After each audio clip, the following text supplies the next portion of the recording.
আজারবাইজানের রাজধানী বাকুতে আজ থেকে শুরু হয়েছে জলবায়ু সম্মেলন। সেখানে আছেন সহকর্মী ইশরাত জাহান উর্মি। আমরা সরাসরি যুক্ত করছি তাকে।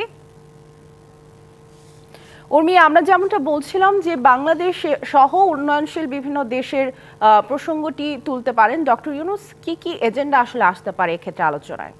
আমি একটু আপনাকে তার আগে সামিয়া, যদি এখানকার যে বিভিন্ন সেশন হচ্ছে সেই সেশনের যে বক্তব্য, সেই বক্তব্যগুলো যদি আপনি শোনেন বা তুলে ধরছি, সেটি হচ্ছে যে এবার একটি বিষয় খুবই ইন্টারেস্টিং যে আসছে বারবারই প্রত্যেকটা সেশনে আমি লক্ষ্য করছি, সেটা হচ্ছে তারা বলছেন শুধুমাত্র প্রাকৃতিক দুর্যোগ নয়, মানব সৃষ্ট যে দুর্যোগ। একটু আগে একটি সেশনে আমি ছিলাম, সেখানে বক্তারা বা সেখানে যারা অতিথি ছিলেন, প্যানেল ডিসকাশনে যারা ছিলেন প্যানেলিস্ট, তারা কিন্তু গলায় ফিলিস্তিনের যেই পতাকা অথবা ফিলিস্তিনের যেই রুমাল, তাদের ট্র্যাডিশনাল যে পোশাক, সেটি গলায় পেঁচিয়ে তারপরে কিন্তু তারা সেশনে অংশ নিয়েছেন।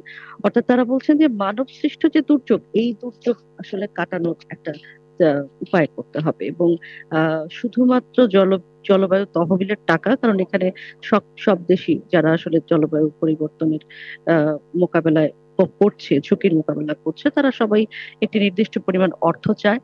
কিন্তু সেই অর্থের চেয়েও বড় কথা হচ্ছে আহ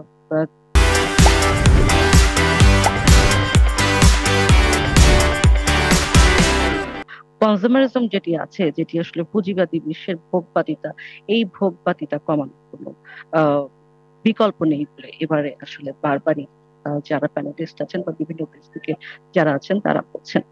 আমাদের দেশের যে বিষয়টি থাকবে, আমাদের দেশে যেহেতু একটা পরিবর্তিত রাজনৈতিক পরিস্থিতি, সেই পরিস্থিতিতেও কিন্তু একই কথা প্রধান উপদেষ্টা মোহাম্মদ ইউনূস তিনি তুলে ধরবেন, যে শুধু টাকা নয়, এবং টাকা দেওয়ার প্রক্রিয়াটি স্বচ্ছ করা, সেই সাথে শুধু টাকাই নয়, কিভাবে আসলে এই সমস্যার সমাধান হতে পারে, তিনি তার বক্তব্যে সেই বিষয়টি আনবেন বলে জানান। এছাড়াও প্রধান উপদেষ্টার তরুণদের উদ্দেশ্যে বক্তব্য দেওয়ার কথা রয়েছে, একটি সেশন রয়েছে, সেটি আগামীকাল হওয়ার কথা রয়েছে। সেটি যখন হবে তখন নিশ্চয়ই তার সেই তিনি ক্লাইমেট চেঞ্জের বিষয়টি আসলে কি ভাবছেন সেটি জানাবেন। তবে তার আগে আমি আরেকটু আপনাকে জানিয়ে রাখি, সামিয়া, যে যেটি আমি আগেও বলছি যে এবারের এই COP29টা কিছুটা নিষ্প্রভ হয়ে গেছে। কারণ যাদেরকে আমরা আসলে বলি যে সব থেকে বেশি কার্বন নিঃসরণ করে, এবং তারা যদি একটা প্রতিশ্রুতিতে না আসে, কমিটমেন্টে না আসে, তাহলে আসলে এই ধরনের সামিট এক ধরনের ব্যর্থতায় পর্যবসিত হয়। সেই তারা, অর্থাৎ আমেরিকা, রাশিয়া, চীন, তাদের কেউই কিন্তু এবারকার সামিটে আসেনি। এবং একই সাথে ডোনাল্ড ট্রাম্পের পরিবেশ বিষয়ক যে ভাবনা, সেটিও আসলে খুব একটা পরিবেশ বান্ধব নয়। ডেমোক্রেটরা যেভাবে ভাবতো, রিপাবলিকানরা সেভাবে ভাবে না।